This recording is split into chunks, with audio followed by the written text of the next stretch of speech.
trauma is not what happens to you, it's what happens inside you. Terrible tragedies like a parent dying, violence in the family. But there's another way you can hurt kids, not just by doing bad things, but just by not providing them with what they need.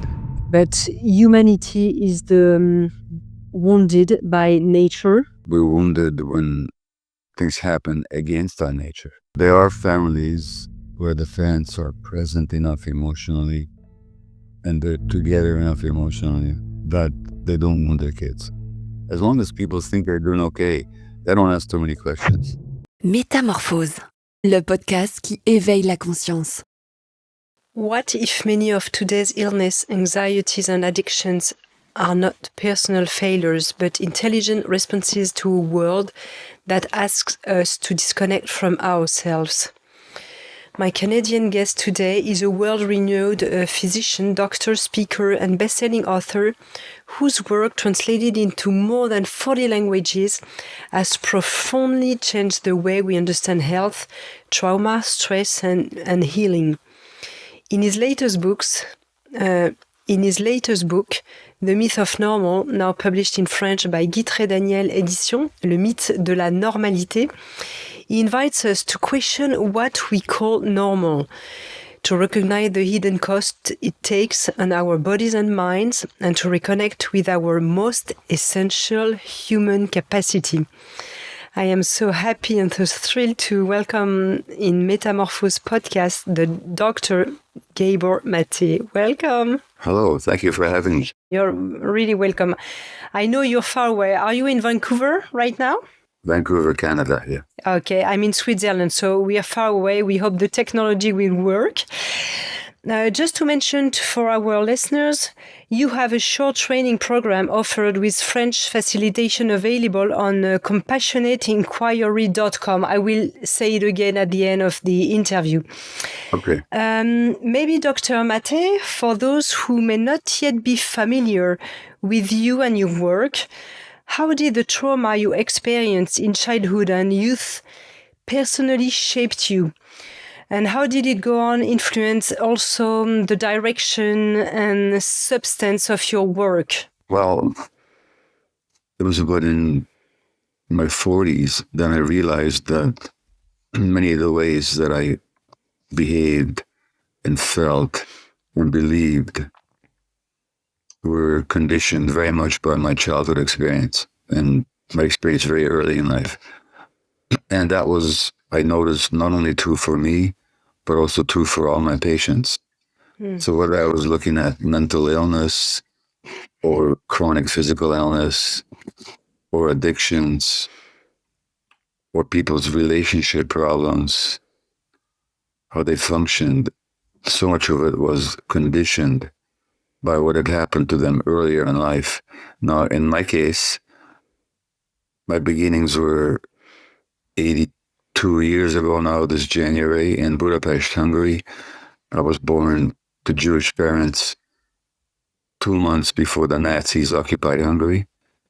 So I spent my first year as an infant to a Jewish mother under threat of annihilation and in terrible circumstances. When I was 11 months of age, she gave me to a stranger in the street to save my life. And I didn't see her for 6 weeks, 5 or 6 weeks. And that really conditioned how I felt about myself in many ways and what I believed about the world and so on. So, but I didn't figure that out. I didn't understand that till I was in my mid-40s. And then I began to realize, as I said, both in myself and in my patients, how early experience is so decisive in influencing how we live our lives. So in my case, for example, just to give you an obvious example, I was really a hardworking doctor. And you might say I was a workaholic doctor. In other words, work was more important to me than anything else. And to the point where I neglected the needs of my family in favor of being a busy, successful, functional doctor. Now, what was that all about? The message I got early in life is that I wasn't wanted, I wasn't important. So then proving my importance, I mean, as working as a doctor, I was motivated by a desire to help humanity, to relieve suffering and, alleviate illness. Yes, that was conscious. But unconsciously, I was also trying to prove how important I was and that I was needed. And that's what drove the workaholism. So it's what we're not aware of in ourselves that drives our lives so often. And what we're not aware of is conditioned by what happens to us when we're very young. Thank you for sharing your story and sharing your journey. And in your amazing book, The Myth of Normal, you argue that what our culture calls normal is often profoundly unhealthy and lead us to mere adaptation and chronic stress and disconnection. From your perspective, what is the most dangerous thing? Dangerous maybe is not the good word, but that we have normalized in the Western society, maybe without even noticing. Yeah. So normal is an interesting word because it can be used in two ways. As a medical doctor, I know that there's a range of temperature within which life is functional. Yeah.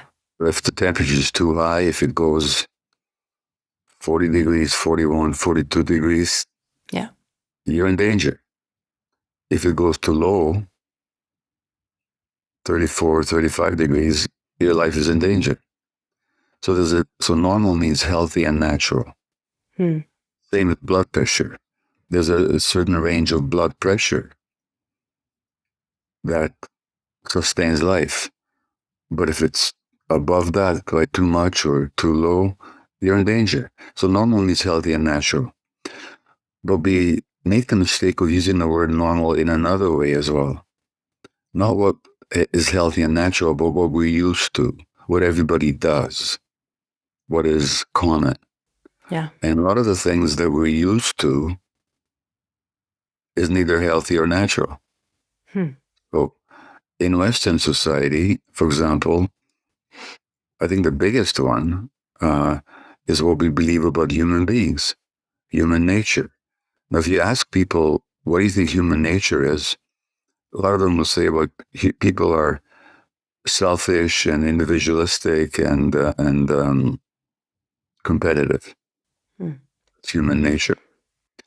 At least in English, when somebody behaves that way, everybody says, oh, that's just human nature. But that's not human nature. That's how capitalist society trains people to be. So every society has got its own idea about human nature, and their idea about human nature, in other words, what is normal, is what everybody's used to. Yes. But there's nothing normal, healthy, or natural about a view of human beings, about a view of human beings that has them aggressive and individualistic and competitive. Because actually, as we evolved, we were communal. We were much more concerned with the relationships than just with our individual success. Yeah. I'm talking about evolution, millions of years. So now, on a smaller level, there are many child raising practices that are considered normal, like punishing kids is considered normal. Even hitting kids used to be considered normal. Yes. Now, lots of studies have shown that spanking kids is as harmful as abusing kids. But in many societies in the West and still in some places, it's normal to spank kids. It's normal because everybody does it or used to do it, but it's not healthy or natural. Yeah. In North America, parents are often told with their new babies, after they're a few months old, to train them how to sleep. And how you train a baby to sleep is you don't pick them up when they're crying. It's horrible. Yeah. And that's considered normal. But it's not healthy, I'm telling you, and it's not natural. So what I'm saying is there's many things in this culture that we think are normal but they're not healthy and they're not natural. Talking about childhood, you redefine trauma and wound not as what happened to us, but what happened inside us. How does this shift the way we understand both illness and so-called personality traits? Because it's very important to understand for our listeners what you call trauma. I know you have explained that many times, but it's a shift of paradigm. So it's important that you, maybe if you want to explain it again. Sure. So a lot of people, when they think about trauma, they think about terrible things happening to a person, like physical abuse or sexual abuse or terrible tragedies like a parent dying or violence in the family or even a bad divorce, and they think of the trauma as the events that happen, but that's not what the word means. Trauma, literally, the Greek origin of the word is a wound, which means that trauma is not what happens to you, it's what happens inside you. For example, if I cut myself, the cut with the knife would be the traumatic event, but that's not the wound. The wound is the wound that I have. Yeah. If I have a blow on the head, that's the traumatic event. But the wound is what happens inside me, the concussion that I have. Yeah. So trauma is what happens inside of us. It literally means a wound.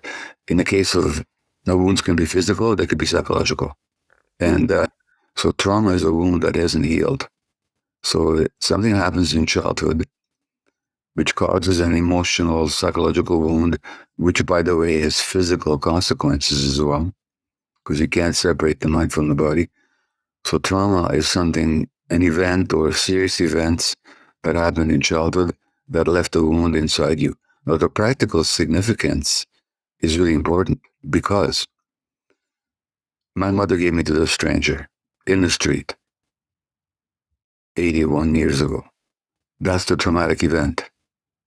The trauma is that the baby then believes that he's not wanted and he's not lovable. Yeah. So all my life, I have this unconscious belief that I'm not lovable. So I have to prove all the time how lovable I am. No, that's a good thing. If the trauma was what happened to me 81 years ago, or what happened to somebody else 10 years ago or 30 years ago, then it's finished. It's gone. It's done. It happened. But if the trauma is the wound inside me that's here today, that can be healed today. So you can't heal the past, but you can heal the effect of the past that you're still carrying inside you. So that's why it's an important distinction. The other important distinction to make is that you can hurt children in two ways. And here's where I talk about what it's called the big T trauma with the big T, and trauma with the small t. The big T traumas, traumatic events, are some of the ones that I mentioned. Physical, sexual, emotional abuse, which happens to a lot of kids, violence in a family, a parent being an alcoholic, a parent being addicted, a parent being jailed, a parent dying, a bad divorce, neglect, a parent being mentally ill. These are big T traumatic events that ideally shouldn't happen to any kid. Or we also have to add racism, poverty, or in the case of Gaza right now, a terrible war. Those children are terribly traumatized. Now, that's the big T trauma. But there's another way you can hurt kids, not by doing bad things to them that you shouldn't, but by not giving them what they need. So I could hurt you not by hitting you, but by not giving you food or not giving you oxygen. The children are born with certain needs, emotional needs. And this is part of evolution dictated human need. We have a need for oxygen, we're wired, our lungs are created for oxygen. Yeah. So oxygen is something that we expect, or the lungs expect. The human infant expects to be accepted unconditionally, to be understood, to be held emotionally, to have all their emotions validated and empathetically received. And you can hurt children not just by doing bad things, but just by not providing them with what they need. And those are the small T traumatic events. Thank you very much, Dr. Maté. Do you think that some people doesn't carry even the little T of the trauma? I don't speak about the big trauma, the big T, Yeah. but humanity is the wounded by nature. No, humanity is not wounded by nature. Humanity is part of nature. It's like saying, are animals wounded by nature? No, they're not wounded by nature. Certainly not emotionally wounded by nature. So actually, we're wounded when things happen against our nature. So that, see, human beings evolved over millions of years. Civilization has been here for 10,000 years, 12,000 years. But for millions of years, human beings and our own species, Homo sapien, we've been here for about 150, 200,000 years. For most of the time, we didn't live in civilization. We lived out there in nature, in harmony with nature. And we lived in small groups. People looked after each other. They were connected to each other. If you look at how indigenous tribal people raise their kids, they carry their children everywhere. They don't hate their kids. They treat them with respect. That's how we evolved. Civilization, living in larger groups, classes, divisions of wealth, suppression of one gender. Those are artifacts of civilization. So we're not wounded by nature. We're wounded by civilization.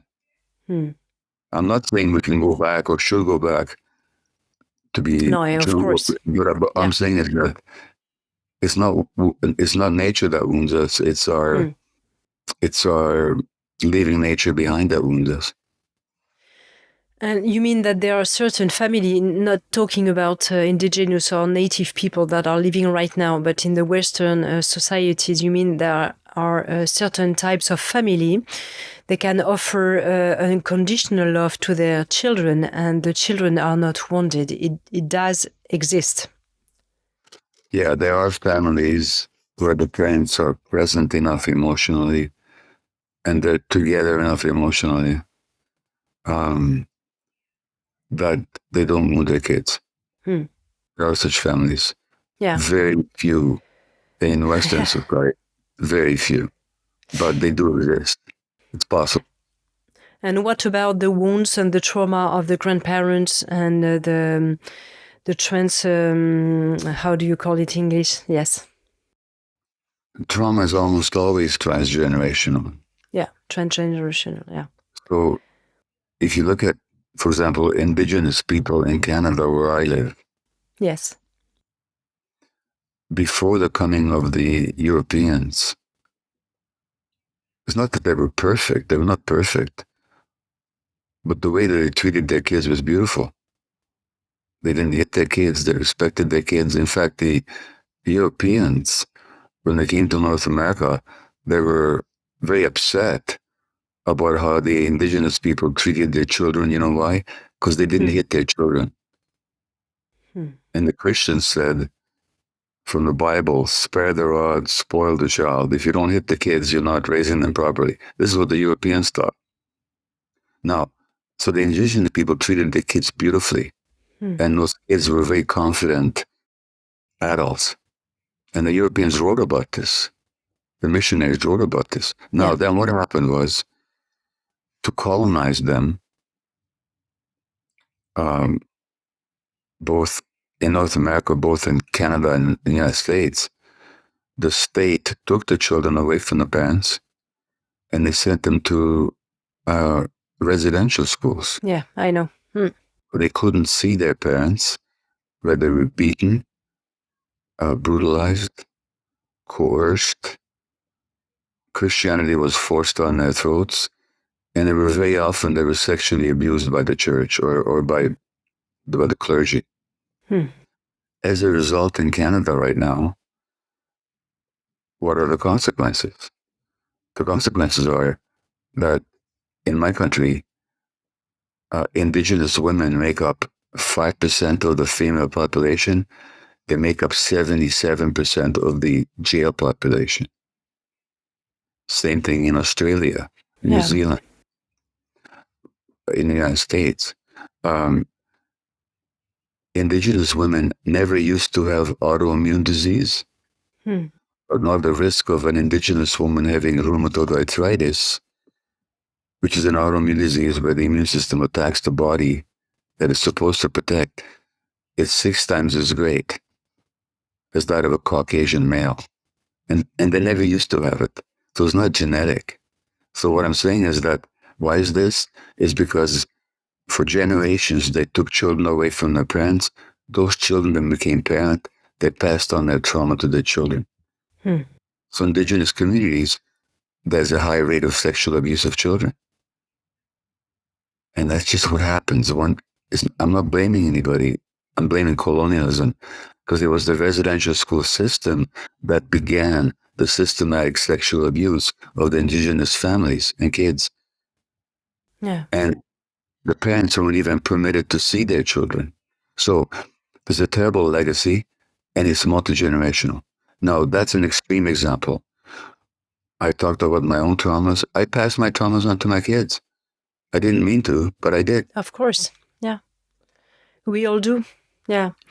Yeah. And in your work, you show that many physical and mental illness are not malfunctions, as you said, but intelligent, in a way, adaptations. And what does it change when we stop asking what's wrong with me, that you did in your 40s, as you said, and start asking what did my body had to adapt to? This is the good question, because this is the question you had for yourself in your 40s, you were telling us before. So maybe for everyone who is listening, we could ask ourselves this question. If we feel we are suffering from something. Yeah, and usually it's suffering that opens up that inquiry. As long as people think they're doing okay, they don't ask too many questions. But were you doing okay when you were working too much, or you were in a way, because sometimes we are so conditioned that do we really feel we are like broken in two parts, and we don't feel we are really in a suffering position? Well, for a long time I didn't. I thought I was successful doctor, I had children, I was married, making good money, I had a good reputation, everything is fine. But at a certain point, I realized I was depressed. I realized that my relationship with my spouse was troubled. My children were sometimes afraid of me. And I also came to realize that there's some kind of potential in me that I hadn't even come close to expressing. So no, you can go along for a while believing that you're fine. Yeah. And sometimes it's not failure that wakes you up, but success. Because you think if you achieve the success, then I'll be happy. And then you realize I've achieved it and I'm not happy. So in any way, at a certain point, you have to, but it's so, it's suffering usually that wakes us up. In my case, depression, marriage problems, sense of alienation. For other people, I think it's enough. Yeah. But for other people, it might be an addiction. It might be physical illness. The Greek playwright Aeschylus wrote in his play Agamemnon, 2,400 years ago, or whenever he wrote that the way that God's created us is that we have to suffer into truth. So usually it's some suffering.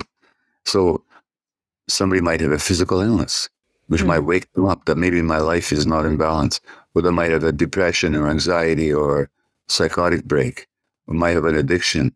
They might have malignancy. They might have a flare-up of autoimmune disease. And the problem is that Western medicine separates the mind from the body. So when somebody does get sick, we handle it purely as a physical problem. Yes.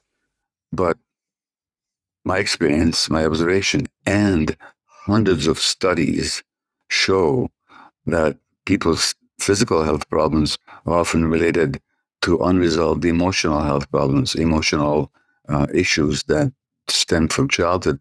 And so then the question is, when we do suffer, we can take two attitudes. One is just get rid of the suffering.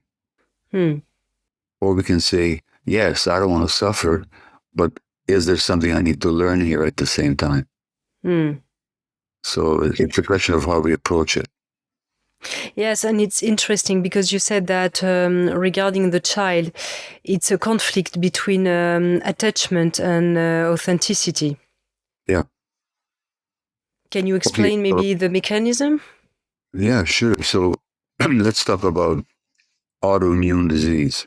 Yes. Autoimmune diseases are diseases where the immune system attacks the self.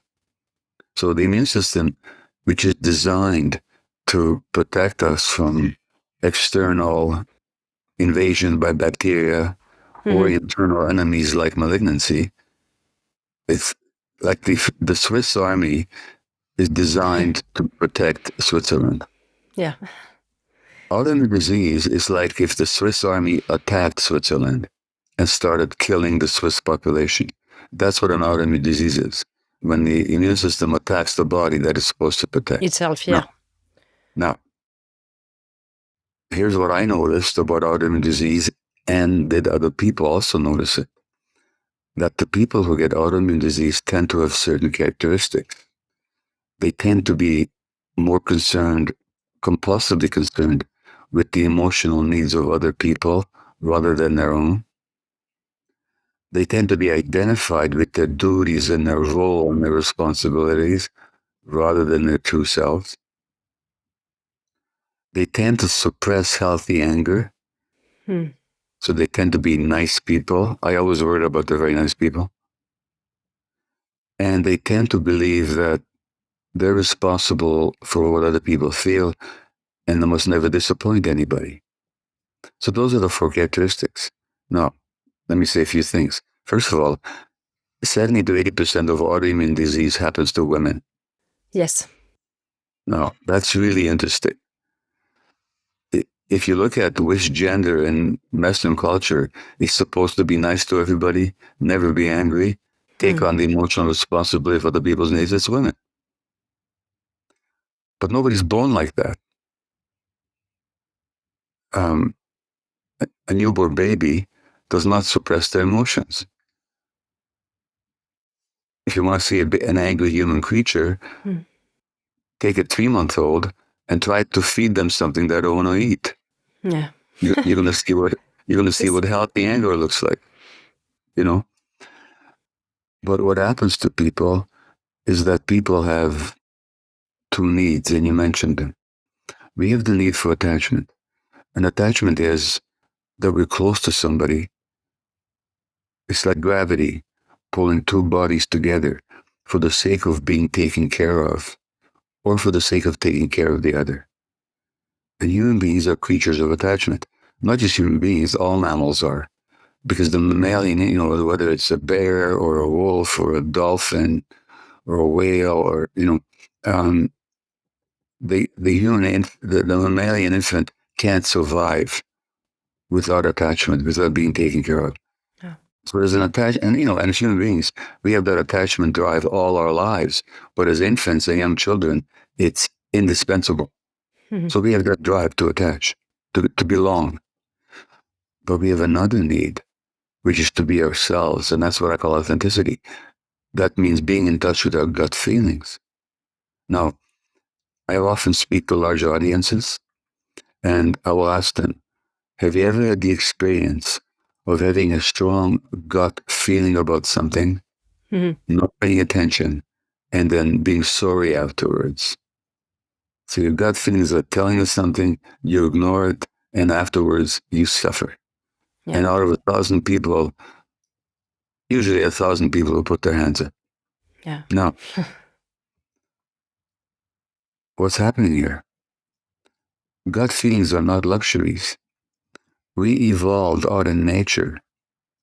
How long does any creature in nature survive if they don't pay attention to their gut feelings?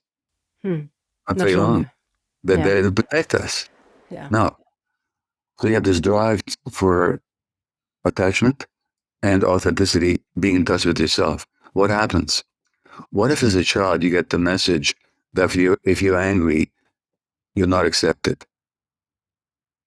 What if as a child your father's an alcoholic and you get the message that the way you keep peace in a family is by suppressing your own feelings and taking care of everybody else? Yes. What if as a child you get the message that you're responsible for how your parents feel? What if you get the message that you have to be a good little girl, which means always nice and always taking care of everybody? And you have a choice. Dr. Maté, I remember that at school I have 3 daughters. Yeah. And I remember sometimes, and I spent like 1 year in the US, and I remember there was a big difference between the US and France. And at that time in France, they were telling me all the time, I'm very happy your girls are good girls. They are not making noise. And I was hating where they were saying that, Yeah. And in the US, I remember they were telling me, yes, they are good risk takers. We love it. And I was, I'm not trying to say the American culture is perfect and the French one is not. Very nice. Yeah. But so what I'm saying is, there's these 2 drives, authenticity and attachment. That's good. Ideally, I can be myself and still be accepted and belong. But what happens if you get the message that if you're authentic, you'll be rejected? Then you suppress your authenticity. Yeah. And you'll be nice and and go along and take care of everybody else. And these patterns then create a lot of stress in the body. And that stress actually attacks the immune system. So people that suppress healthy anger, they have diminished immunity.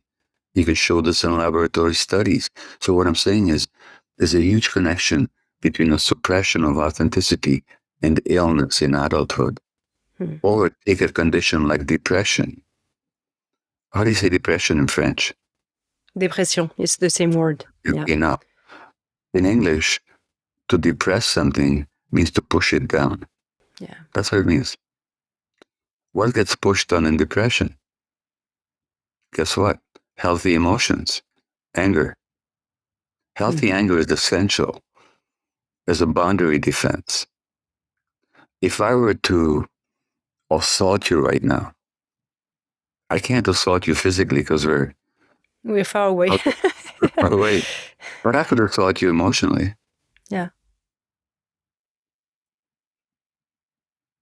Your options would be to say, to get out of here. I'm not talking to you. Or you could fight back and say, you can't talk to me that way. That's healthy anger. It's a boundary defense. But what if in childhood, you had to push that down because if you expressed your anger, they wouldn't accept you. Then you push down your anger as a protection to maintain your attachment. And that same pushing down of your anger, then 30 years later, you're diagnosed with la dépression. La dépression, exactly. So the way that you adapted, pushing down your feelings, the problem with these early adaptations is they're necessary when you're small and helpless, but then they get wired into your system And later on, they create disease. That's what I'm saying. And especially, as you said, for women, because there are more autoimmune diseases for women in general, especially for the native woman, but in the population in general, more for women. Well, let me give you an example. Yeah.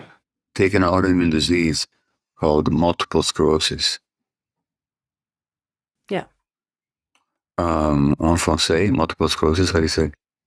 Ce serait peut-être les scléroses en plaques, peut-être. Okay, good.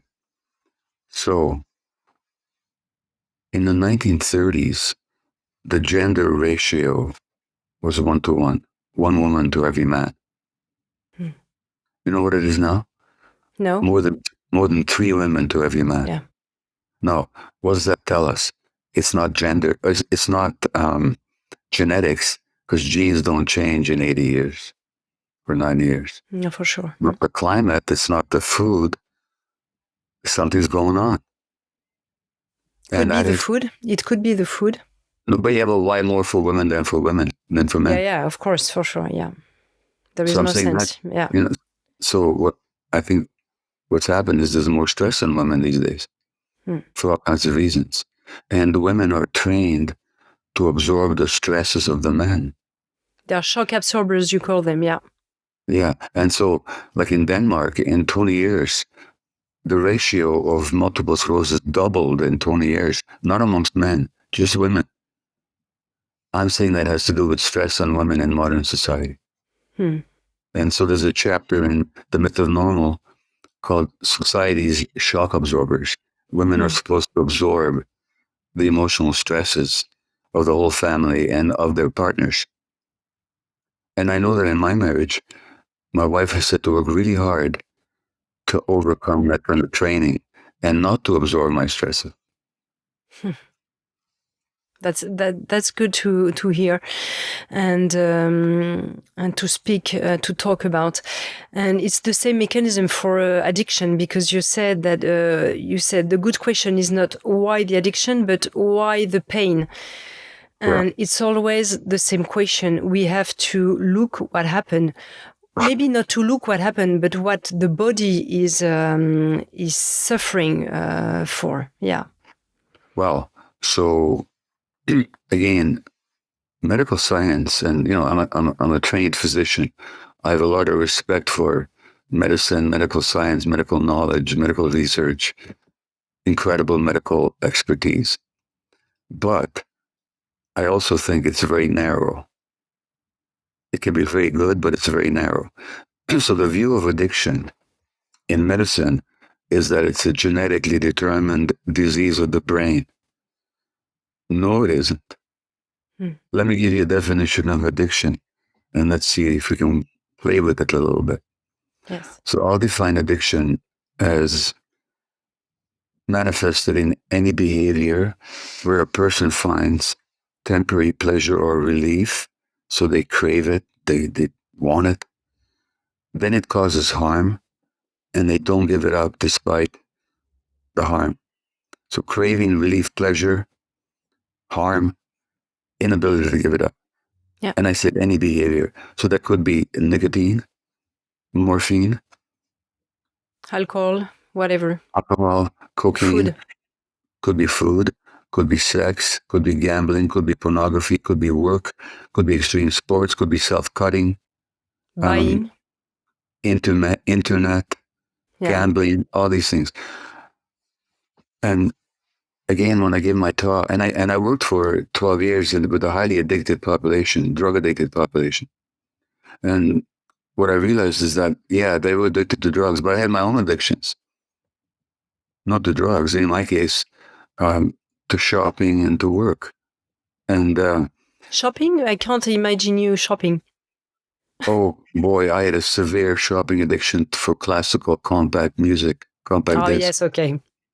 Yeah. And when I say addiction, I meant I spent $2,000 in an afternoon. In the evening, I had to go back and spend another $2,000. It was really severe. And I lied about it to my wife, and I neglected my duties. It was a real addiction. But So when I give my definition of addiction, then I ask an audience, okay, how many of you would agree that one time or another you had some addiction in your life? And most people would put their hands up. Then I'll say, now tell me not what was wrong with the addiction, but what was right about it. What did it do for you in the short term? People say, it gave me pleasure. It numbed me. It relieved my, Dopamine? sorry? Dopamine? Yeah. Dopamine is a chemical term. Yeah. People don't answer that, of course. Yeah, they don't answer that. But they'll say a sense of excitement, a sense of vitality, and that's dopamine. A sense of belonging, a sense of control, pain relief. So I say to people, is pain relief good or bad? Is feeling alive and vital and dynamic, is that good or bad? Is feeling peace inside, lack of stress, is a sense of control, is a sense of belonging? Or there's good things and bad things? People say, well, that's a good thing. So my answer is, so addiction wasn't your problem. The addiction was your attempt to solve a problem. The addiction was an attempt to solve, whether it's drugs, opiates, or cocaine, or alcohol, nicotine, or whether it's behaviors. The addiction is an attempt to solve the problem of emotional pain. And that's why I ask. Don't ask why the addiction, ask why the pain. And if you don't know why the pain, go back to your childhood, because that's where you got the pain. So that's In the which whole. way would you recommend to go back to the childhood? You're talking about a lot about somatic therapies with implication of the body. And do you think we had to go back to our story, even the one we don't remember, because we know there is a lot of deny on that, and sometimes we can't remember. We were so little, so we don't know. Let me make a distinction here. Yeah. Everybody remembers. Yeah. But not everybody recalls. Exactly. There's a difference. Yeah, it's super different. Yeah, thank you. Yeah. So there's two kinds of memory. Yeah. There's recall memory, which is conscious. It's called in English explicit memory, where you can call back what your child said 10 years ago, or what happened in school decades ago, or where you went to vacation 2 years ago. That's recall. But there's another kind of memory, which, now recall memory doesn't begin till about 3 years of age, because the part of the brain that codifies or encodes or records recall memory, it's called the hippocampus. It doesn't come online till about 3 years of age. So most people don't recall anything before age 3.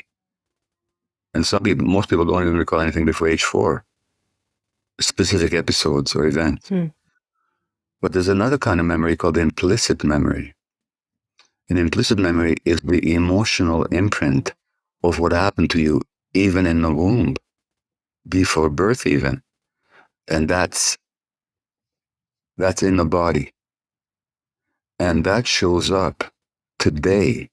So that a lot of the things that people are experiencing today is actually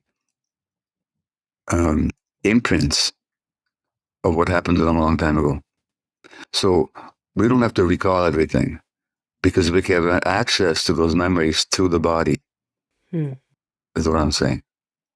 In the first chapter of the Method Normal, I talk about how this incident where I arrived home from a trip. This is 10 years ago now, when I was 72. And my wife is supposed to pick me up at the airport. And and the plane lands, and I get this text, and the text says, I haven't left home yet. Do you still want me to come? No big deal. I can take a taxi home. No big deal. My wife's an artist. When she's in the studio, she forgets she's married. I mean, that's just how artists are, Yeah. But how do I respond?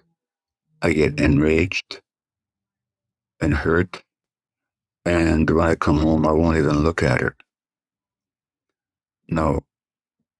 What that's about is the implicit memory of being given to a stranger by my mother, being abandoned.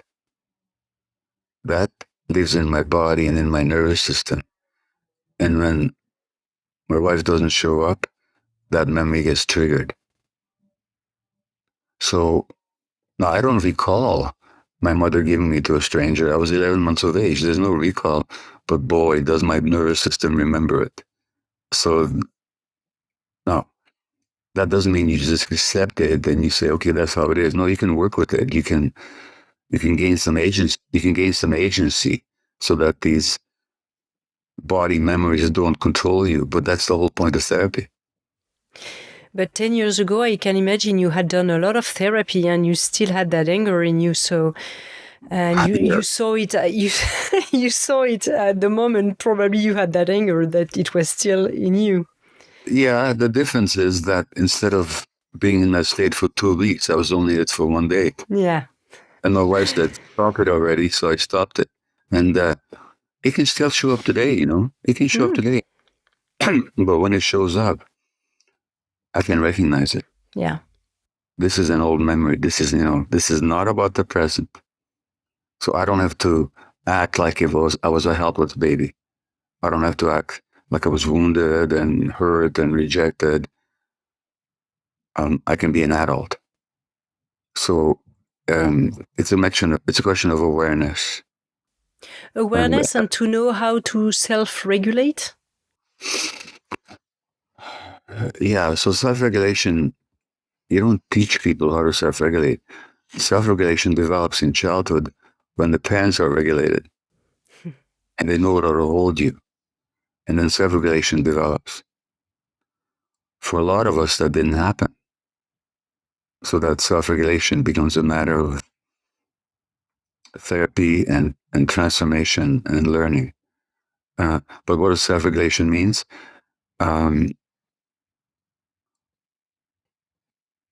The American psychologist Rollo May said that there's a stimulus and then there's our response to it. And between the stimulus and the response, there's a gap. And in that gap is our freedom to choose how we want to behave, how we want to act, how we want to speak.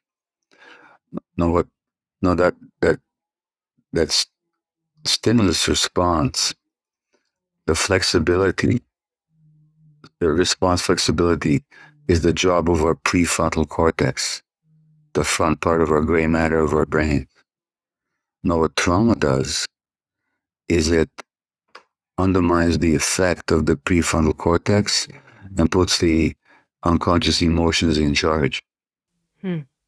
So that when there's a stimulus, there's no gap. There's just a reaction. Yeah. So emotional self-regulation means developing that gap, strengthening the prefrontal cortex, reinforcing the influence of the prefrontal cortex over the emotional circuits, so that we're not just reacting, we're immediately. We're responding. That can happen, but it takes work. For a lot of us, it takes work. For me, it's taken a lot of work and continues to. I was thinking about a question hearing you, but now I don't remember. But yes, regarding the therapies you would recommend, you're talking, for example, about IFS or other body and somatic therapies. Could you maybe name some of them? Sure. So any therapy, first of all, there's no one therapy that's right for everybody. Yeah, I agreed. Yes. Not mine, not anybody's. Okay? But any therapy that's worth anything will deal with the trauma.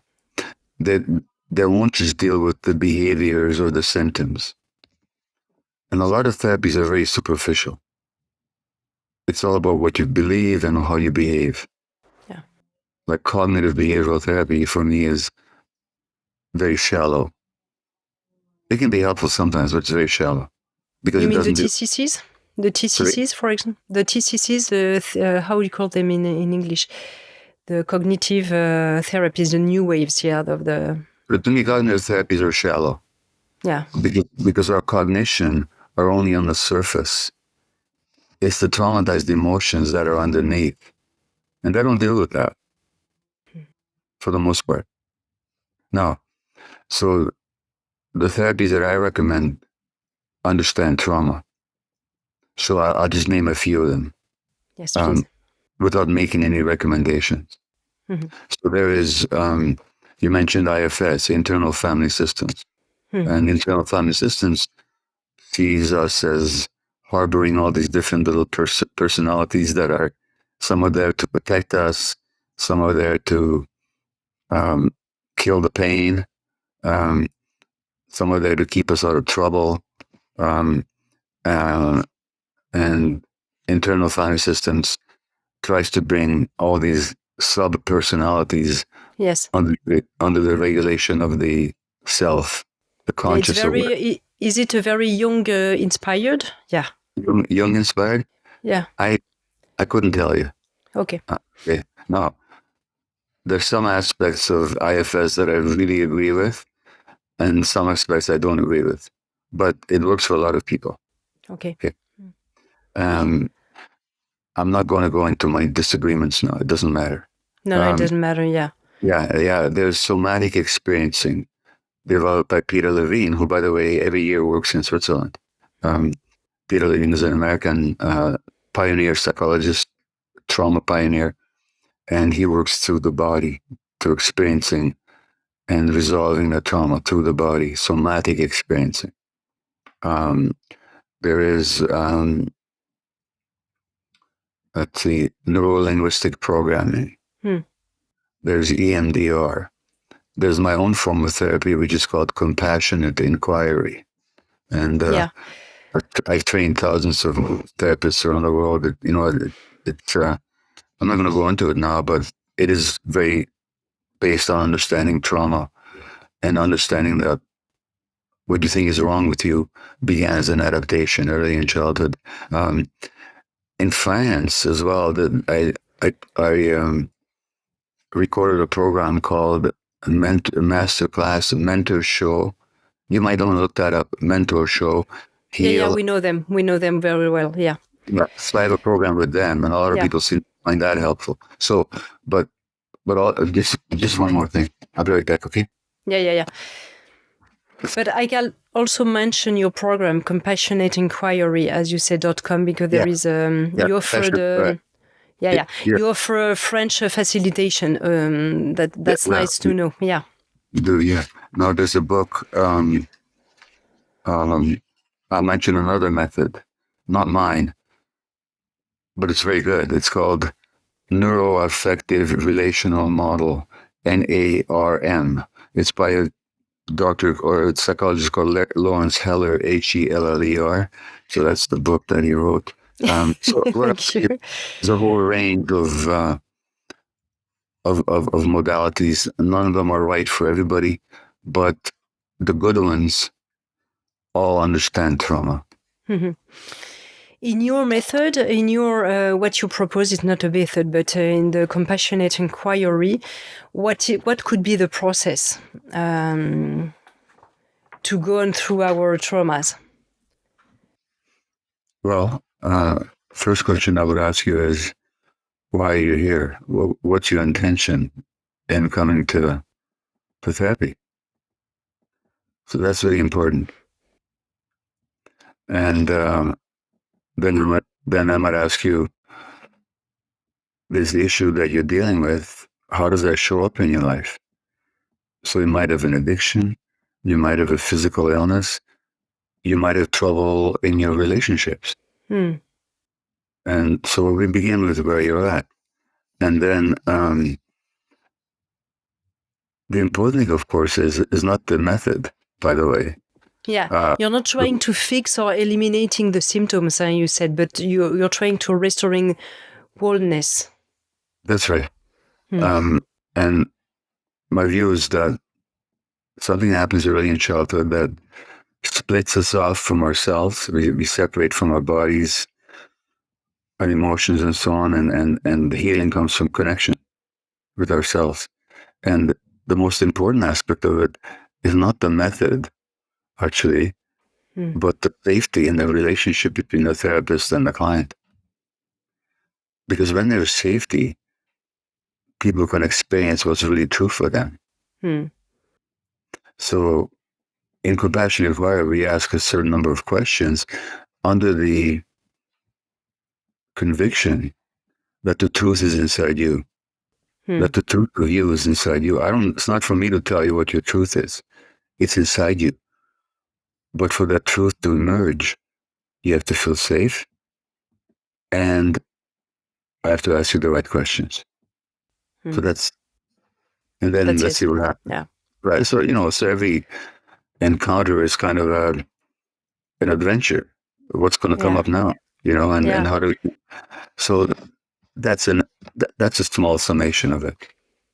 Can we do your program even if we are just curious of maybe we don't have big sufferers, but we want to better know ourselves, and we can do your program for that purpose as well? Well, let me ask the question.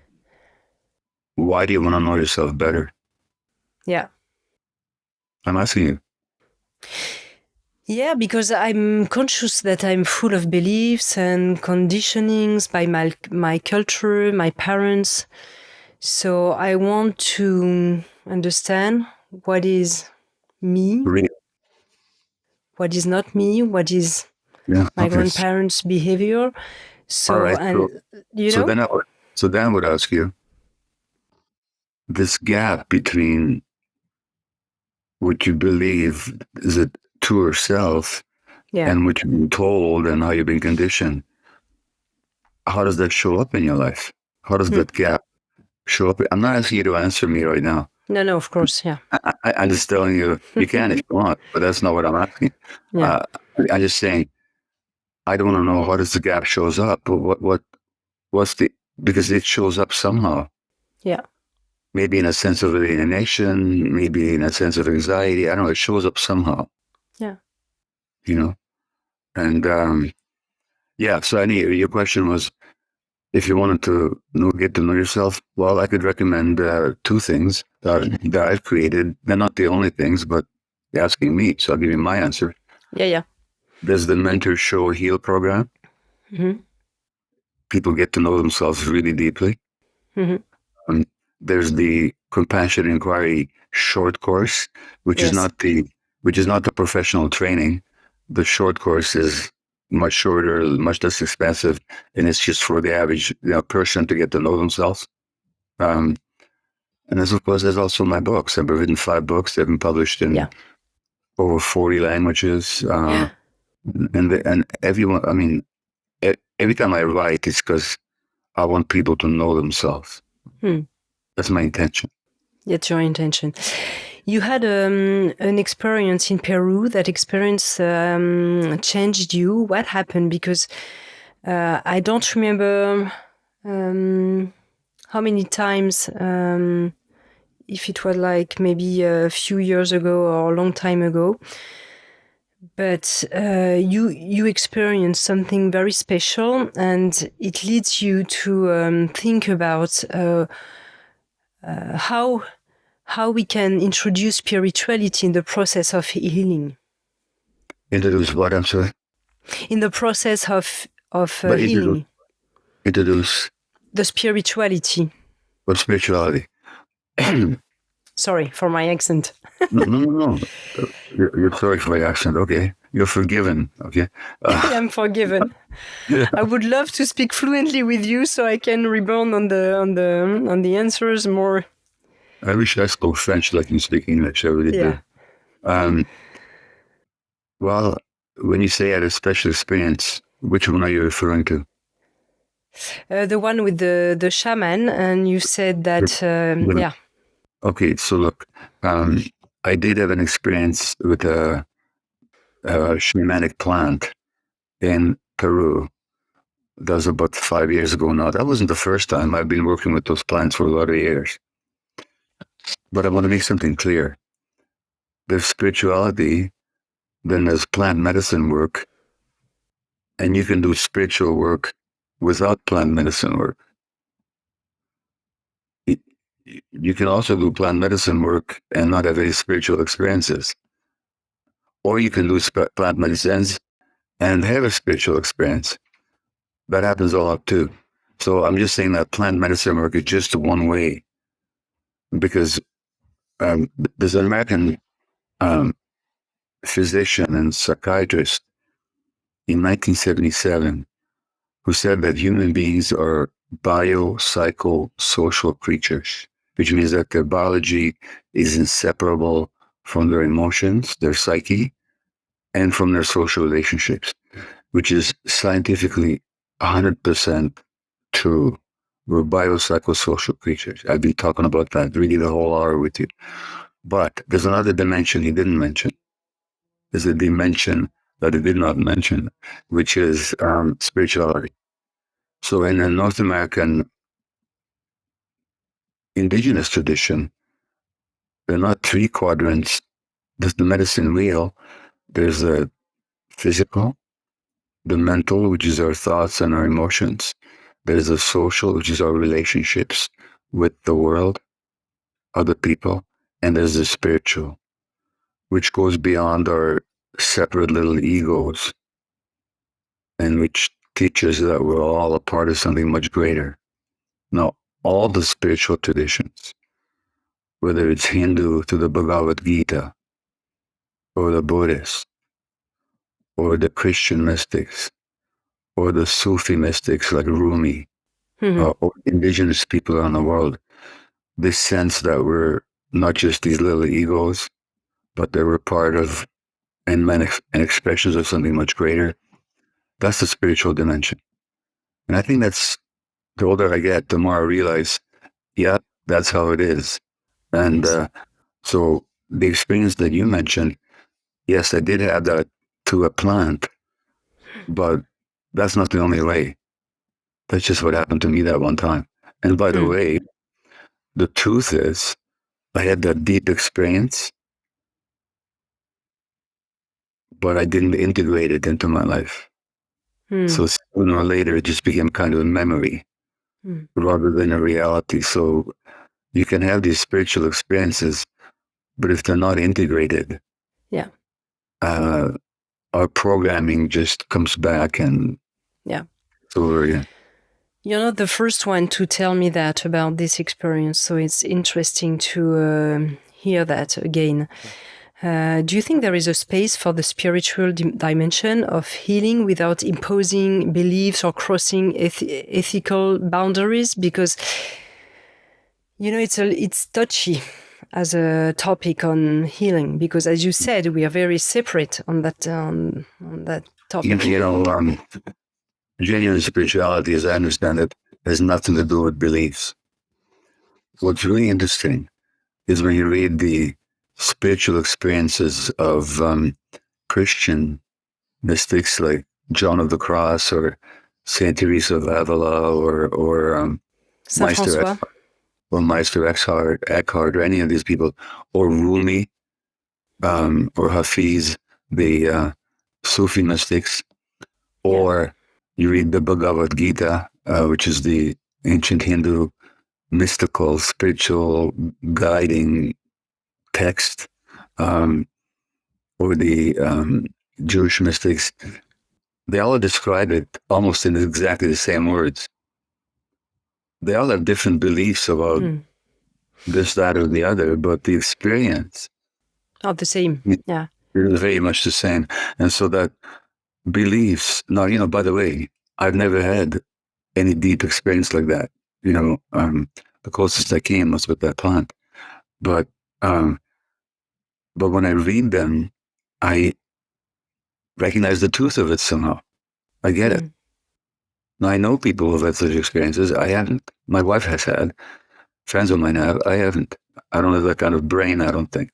But what I'm saying is ultimately, it's not about beliefs. You know, it's actually about direct experiences, and which is very different from conscious beliefs. And you know, look at Christianity. You can have all of these. You can call yourself a Christian and hate everybody, or you can call yourself a Christian and love everybody. You know, of course. Yeah. So beliefs, or same with any religion. Yeah. Mm.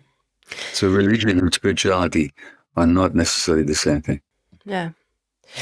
Would you have a little more time to talk about ADHD, because it's part also of your work? You describe ADHD as an adaptation to early stress, not really something genetics. So is it controversial what you're saying on ADHD, or not really? So the first book I wrote is called L'Esprit dispersé, the Scattered Minds. Yeah. Did I pronounce that okay? No. How do you pronounce it? L'esprit. Say it again. Dispersé, dispersed. L'esprit dispersé. Yes, very well. Yeah. Okay, Dispersé.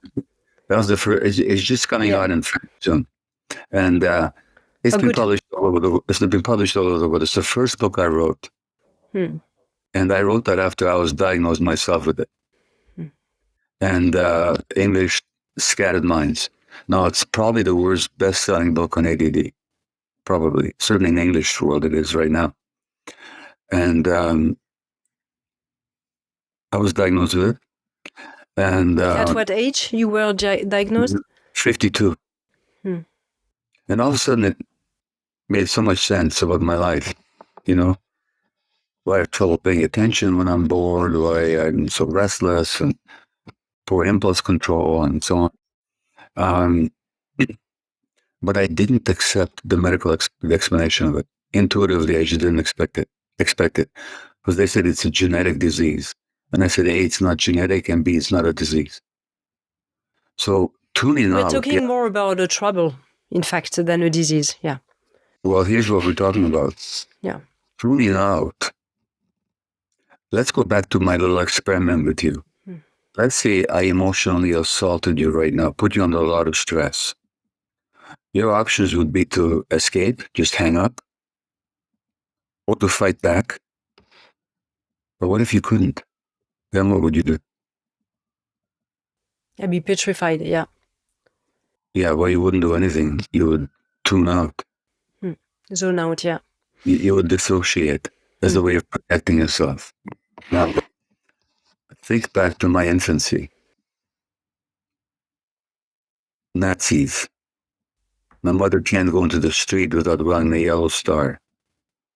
We could be deported to Auschwitz any day. Her mind state is stressed. Her husband is away in a labor force. She doesn't know if he's dead or alive. And so on. She's very stressed. When the mother's stressed, the baby's stressed. That's not the mother's fault. It's just how it is. You can show this on the brain of the baby. The more stressed the mother, the more stressed the baby. How do I deal with that stress? Can I escape? Change the situation? No, I tune out. Well, when am I tuning out? When my brain is developing. So the tuning out gets programmed into my brain. Now, 35 years later, I have children. And Vancouver, very peaceful. There's no Nazis. There's no war. But I'm a workaholic doctor. Emotionally, I'm very fragile. My marriage is very stressed. My kids are genetically very sensitive. There is a genetic contribution, which is sensitivity. The more sensitive, the more you feel. Sincere, to feel. Yeah. Latin. The more sensitive you are, the more you feel. How do my kids deal with it? They tune out. So I'm not blaming the parents. I'm saying that in modern society, for all kinds of reasons that I talk about in the mental normal, parents are very stressed. And the parents are stressed, then the genetically sensitive kids cope with it partly by tuning out. And so ADD develops as a coping mechanism that has to do with brain development in a stressed environment, which also means that we can provide better condition, better environment, the brain can change, which it can, because it's got this capacity called neuroplasticity, which means developing new circuits even later on in life. So let me tell you, when I wrote Scattered Minds, my first book, I took medication for my ADD. It helped me. Yeah. When I wrote The Myth of Normal, which is much longer, much more complex, much more work, took me 10 years, I took no medication. I didn't need it anymore because my brain had changed sufficiently that I could handle this much more complex task without medication. So what I'm saying about ADHD is it begins as a coping mechanism, and it's not a disease that you inherit.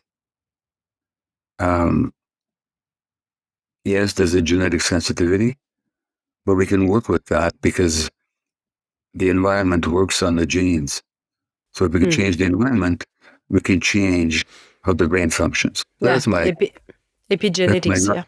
So yeah, epigenetics. And so rather than trying to change the child's behavior, let's change the child's environment. Yeah. That's why now I interviewed a professor specialized in psychiatric professor specialized in ADHD in Geneva. Yeah. And he was talking more about neurodiversity and saying as well that if the suffering is not too big, ADHD is also a superpower. People that are creating startups or creating new stuff are often so it's always the question, the suffering is a response, but sometimes the suffering or the over-adaptation can be also leads to creative process, which could be good. Well, yes. Yes and yeah, no. I don't know. It's a question. Yeah. So reflection and a question. Yeah. Yeah, no, there's truth in it, like, but I think that creativity doesn't come from suffering. It comes from the sensitivity. The sensitivity there would be there anyway. The suffering is imposed by the environment. No, it's certainly true that I've learned a lot of things by dealing with my suffering. I've done a lot of things. I've learned a lot of things. I've written about them. But if I hadn't suffered the way I did as a child, I might not know about, I might not be able to do. But you know what?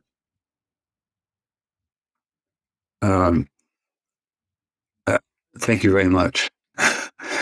If I could do without the suffering, Yeah. with all the wisdom, like, and if I could have done without imposing suffering on my own children, I prefer that. So I think that creativity comes from the degree of sensitivity. I don't think the suffering is necessary for creativity. The suffering teaches you things if you can deal with it. So that's good. But I'm not in favor of suffering. No, of course. And I don't think it's necessary for creativity. And what they call neurodiversity, that's an interesting phrase. Diversity from what? It still assumes that there's a normal. Yeah, we come back to the normal. and the neurodiverse or diverse from the normal. I'm saying there's no normal. I think there's the whole spectrum. Everything is divergent in a way. That's right. Or not. Or not. That's the whole point. Yeah, that's it. And we are looping again. Yeah, that's it. That's right. I was talking to a French, very well-known artist in France the other day for the podcast, and she was telling me, when you are an artist, they don't advise you to heal your suffering because you won't be a good creative person. I don't believe that for a minute. I was a little shocked to hear that. The content of your art might change, possibly, but your creative drive, your passion, and your talent would not change. That's a good thing. Yeah. That's a good thing. If there were one inner shift you believe this moment in history is asking us, what would it be? Maybe as a conclusion, Gabor Maté, because I would talk with you like for weeks if you don't stop me. And I could listen to myself for weeks. Yeah. So we could stay like for a long time, but maybe we'll meet like in 6 months and to do on another topic, especially if your book would be released in French for on ADHD, we could do one more. Sure. But regarding maybe the conclusion, what would you like to say? Okay, there's one thing. There's nothing wrong with anybody. Nobody is broken. Nobody's beyond transformation. The truth is within us all. And with the some compassion for yourself and some diligence, you can uncover the truth. And everything that you think is wrong with you is the result of something that happened, of a wound, and these wounds can be healed. As long as there's consciousness and intention, we can all heal. Just universally true. Yeah, thank you very much for your words, and I think it's a good way to conclude. Thank you very much, Dr. Gabor Maté. I don't know if I pronounce well your name. You did. Your message. Yeah. Thank you for this profound, honest, and deeply human conversation. The title of your latest book, The Myth of Normal, is now available in French. We are so happy. I don't have it. I did not receive it yet. It's published by Guy-Daniel Éditions. Le mythe de la normalité, I say it in French. I would also like to highlight again that your short training program offered with French facilitation and designed to explore in depth the foundation of this approach is available on compassionateinquiry.com. The link will be provided in the description below, and thank you so much. Okay, well, listen, thank you very much. Very nice to meet you. Yes, very nice to meet you. Bye. Great. Bye-bye. Check out the special guest of the week on Instagram at metamorphosepodcast. If you like this podcast, promote it by giving it 5 stars on Apple Podcast and subscribe to follow all the episodes for free. Metamorphose. Awaken your consciousness.